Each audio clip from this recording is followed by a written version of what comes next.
કોઈ પૂછે કે ડૉક્ટર શરદ ઠાકર ક્યાં હતા ને ક્યાં અત્યારે છે, એ જરાય મહત્ત્વનું નથી. હું ક્યાંય છું નહીં, મારે ક્યાંય પહોંચવું પણ નથી, ક્યાંય જવાની મને ઉતાવળ નથી. મારે એ જોવું છે કે હું બહારની દુનિયાની દૃષ્ટિએ ક્યાં છું એ મહત્ત્વનું નથી, હું અંદર ક્યાં છું.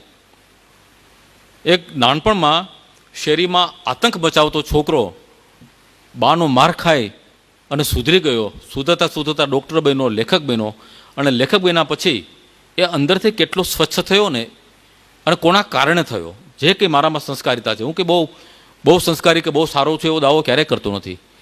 હું સંસારના તમામ ગુણો અવગુણોથી ભરેલો માણસ છું, રાગ દ્વેષથી ભરેલો માણસ છું. પણ જો મારામાં થોડા ઘણા ફેરફારો આવ્યા હોય, જોઈ શકાય એવા ફેરફારો, અનુભવી શકાય એવા ફેરફારો, તે એ તમારા લોકોમાંથી મને શીખવા મળ્યું છે, સમાજમાંથી, મારા વાંચકો પાસેથી.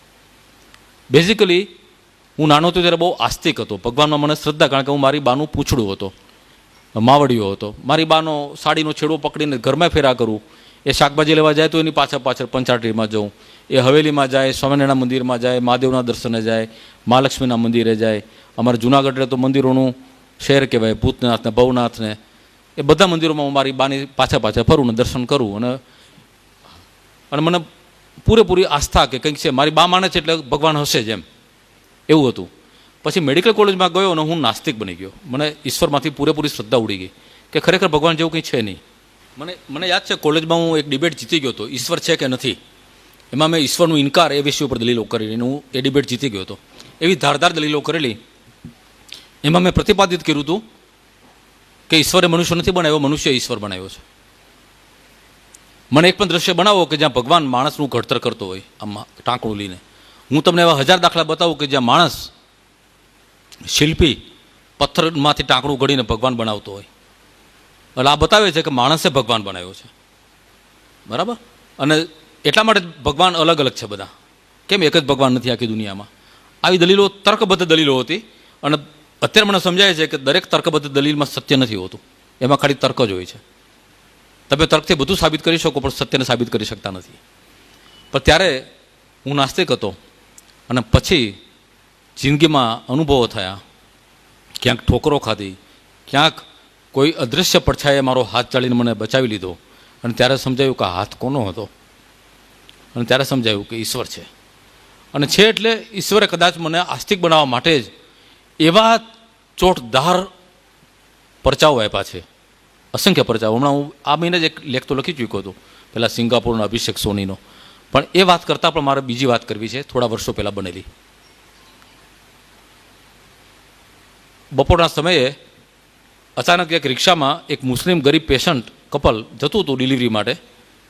રિક્ષાવાળાઓ મારા દવાખાના પાસેથી પસાર થયો. પેલી સ્ત્રીને અચાનક બ્લીડિંગ ચાલુ થઈ ગયું, મુસ્લિમ સ્ત્રીને દર્દની સાથે સાથે. અને પેલો રિક્ષાવાળો ગભરાયો કે આ સ્ત્રી કદાચ મરી જશે તો.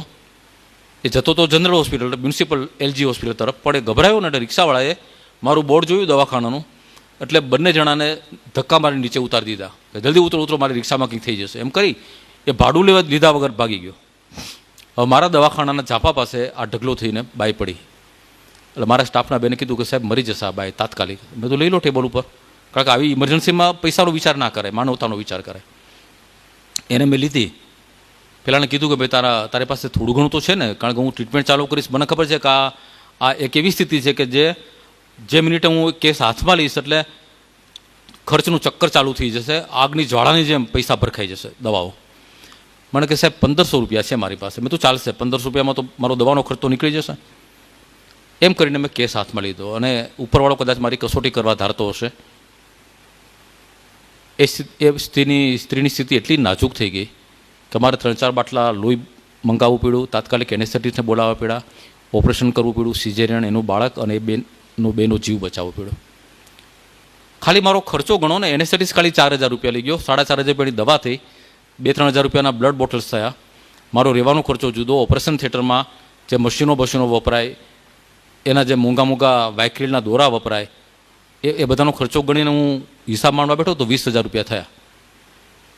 7 દિવસ ત્યારે હું રાખતો હતો પેશન્ટને. હવે તો 3 દિવસમાં રજા આપીએ છીએ. જ્યારે રજા આપવાનો સમય થયો ત્યારે પેલો એનો પતિ આવ્યો મારી પાસે.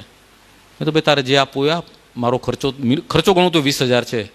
મને કે સાહેબ બપોરને તો પહેલે બોલ દિયા હતા, हमारे पास खाली 1500 રૂપિયા હે. એમ કરીને એણે 1500 રૂપિયા ટેબલ પર મૂક્યા ને એ જતો રહ્યો. એની પાછળ પાછળ પેલા બચ્ચાને લઈને એની બેબી પણ બહાર આવીને મેં જોયું કે બિચારી મેં ટાંકા કાઢ્યા હતા પણ આમ દુખતા હોય તાજા તાજા ડ્રેસિંગ, એટલે બેવડી વળીને બાળકને હાથમાં લઈને નીકળતી હતી. મને દયા આવી ગઈ. એના વરને મેં પાછો બોલાવ્યો. મેં તો કેવી રીતે જશો? તો કે સાહેબ પેદલ જાયેંગે. મેં તો લે આ 20 રૂપિયા પાછા તું રિક્ષામાં જજે. એટલે મને મળ્યા 1480 રૂપિયા. હું પણ માણસ છું, ભલે દયાનો ભાવ રાખીએ છીએ પણ મનમાં તો ચક્રો ચાલતા હોય. એટલે ગયા પછી હું છત તરફ જોઈને ભગવાનને ઠપકો આપવા માંડ્યો કે ભગવાન આવું શું કામ કર્યું? આ રિક્ષાને મારા દવાખાના પાસેથી જ પસાર થવાનું સીજું? અમદાવાદમાં આટલા બધા ગાયનેકોલોજીસ્ટ છે, ક્યાંક બીજા દવાખાના પાસેથી પસાર કરવી હતી ને. કારણ વગર મને શું કામ 20,000 રૂપિયાના ખાડામાં ઉતાર્યો? 20,000 રૂપિયા માઇનસ 1480 કેટલા થાય? ગણિતના સાહેબ બેઠા છે. મારું ગણિત બહુ કાચું છે. હું મારે ગમે ત્યારે મારા ગણિતના શિક્ષકો ઉપર ફોજદારી કેસ કરવો છે કે મને ગણિત કેમ શીખવાડ્યું નહીં. બરાબર.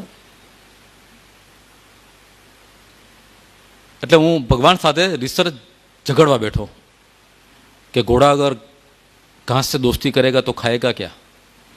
આ એક પેશન્ટ મને ઠીક છે ચલો ચલાવ્યું, પણ હવે આવા બીજા પેશન્ટ ના મોકલતો. અને સેજ તો દયા ખા, આ પૈસા મફત આવે છે, કારણ વગર મને ખાડો પીડો, આવું શા માટે કર્યું? તારી કંઈ ફરજ નથી આ જોવાની. આ હું મારા મનની અંદર સંવાદ ચાલતો હતો અને ત્યાં મારા સ્ટાફના બેને કહ્યું કે સાહેબ કોઈ તમારા જૂના મિત્ર મળવા આવ્યા છે. મેં તું શું નામ છે? તો કે રમેશભાઈ.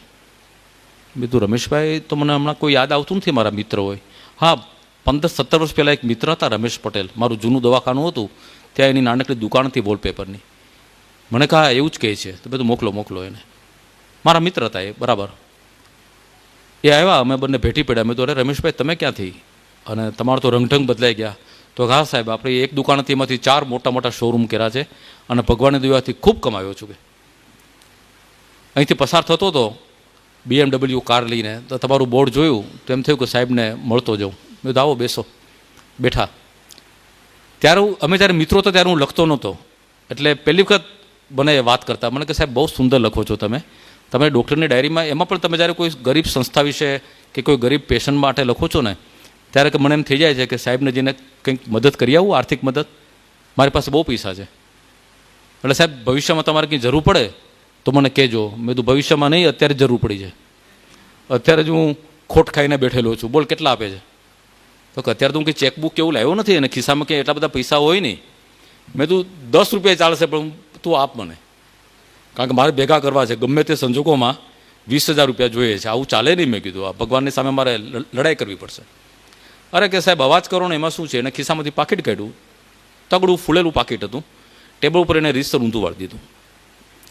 એક પણ રૂપિયો અંદર રહેવા ના દીધો. નોટોનો થોકડો હતો એ ટેબલ પર મૂકી. મેં તો પેટ્રોલ જેટલા તો પૈસા રાખો છો? મને કે ના સાહેબ ટાંકી ફૂલ છે અને હું ઘરે જ જઉં છું અને મારી પાસે પેલું કાર્ડ છે એટલે ચિંતા ના કરતા. જતા રહ્યા. યાદ રાખો મિત્રો, છેલ્લા 17 વર્ષથી એ માણસ મને મળ્યો નહોતો અને આ ઘટનાને 15-17 વર્ષ થઈ ગયા છે, બીજી વખત મને મળ્યા નથી. એ દિવસે જ માણસ મળવા આવ્યો. એ ગયા પછી મેં રૂપિયા ગણ્યા. 20,000 રૂપિયામાંથી 1480 રૂપિયા બાદ કરો એટલી રકમ હતી.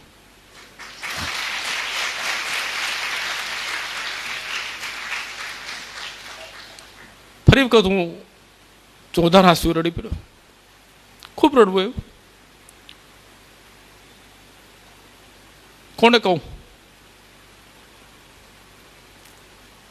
ફરી ઉપર છત તરફ જોઈને કહ્યું કે વાહ ભગવાન,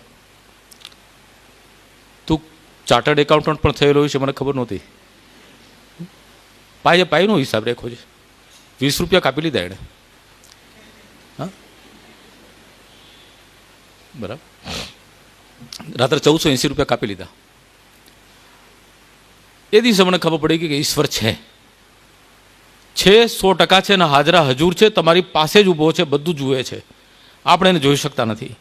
તમે સારું કામ કરો છો એ પણ જુએ છે, તમે દુષ્કૃત્ય કરો છો એ પણ જુએ છે, તમને બદલો પણ આપે છે ભલાઈનો અને તમારી બુરાઈની સજા પણ અહીં આપે છે. એ પૂર્વજન્મને પુનર્જન્મની વાત ના કરતા બધું આ જગતમાં આપણે અહીંથી જશું એ પહેલાં મળી જાય છે જે સજા. આજે જો તમારા જીવનમાં કે મારા જીવનમાં કોઈ દુઃખ આવ્યું છે તો માની લેજો કે આપણે જે ખોટું કર્યું છે એની સજા ભગવાને આપી છે. અને જો કોઈ શુભ કર્મ થાય છે તો સમજી લેજો કે ભગવાને આપણા કોઈ પવિત્ર કામનું તમને બદલો આપ્યો છે. એ દિવસથી હું ઈશ્વરમાં માનતો થઈ ગયો. અને સાક્ષાત એ પછી તો અનેક પરચાઓ થયા છે, અનેક પરચાઓ. એ દિવસે જો મને રમેશભાઈ 15,000 આપ્યા હોત કે 30,000 રૂપિયા આપ્યા હોત ને તો મને ઈશ્વરમાં આટલી શ્રદ્ધા ના બેઠી હોત. પણ મને એ દિવસે ખબર પડી કે નરસૈયાની હુંડી શામળીઓ સ્વીકારે છે, આજે પણ સ્વીકારે છે. જરૂર માત્ર એટલી છે કે તમે આ હુંડી લખતી વખતે એ જ આરજુ, એ જ આજીજી, એ જ ભક્તિભાવ ધરાવો જે નરસિંહ મહેતાએ ધરાવ્યો હતો. એટલી તીવ્રતાથી પોકાર કરો તો કૃષ્ણ ભગવાન સાંભળશે, દરેક ભગવાન સાંભળશે. અને મારી જિંદગીમાં જે એક તત્વ ખૂટતું હતું, આસ્તિકતાનું, શ્રદ્ધાનું, ધર્મનું, એ આ ઘટનાથી, અને આવી તો પછી અનેક ઘટનાઓ બની છે મારા જીવનમાં, એ તત્વ એણે મને પૂરું કરી આપ્યું. આજે હું એટલો સભર છું, અંદરથી એટલો સમૃદ્ધ છું, બહારની સમૃદ્ધિ મને સ્પર્શતી નથી. મારો બંગલો હોય કે ગાડીઓ પડી હોય કે ક્યાંક સ્ટેજ ઉપર જોયો એના કોટ પહેરવો પડે તો પહેરીએ છીએ, પણ હું ઘણી વખત કહું છું કે આ સૂટ અને બૂટ એ મારા શરીર ઉપર ચડે છે, મારા મન ઉપર ચડતા નથી ક્યારેય. કારણ કે મને ખબર છે કે મારી શરૂઆત ક્યાંથી થઈ હતી, અને એ દિવસો હું ક્યારેય ભૂલતો નથી ને ભૂલવા માગતો પણ નથી.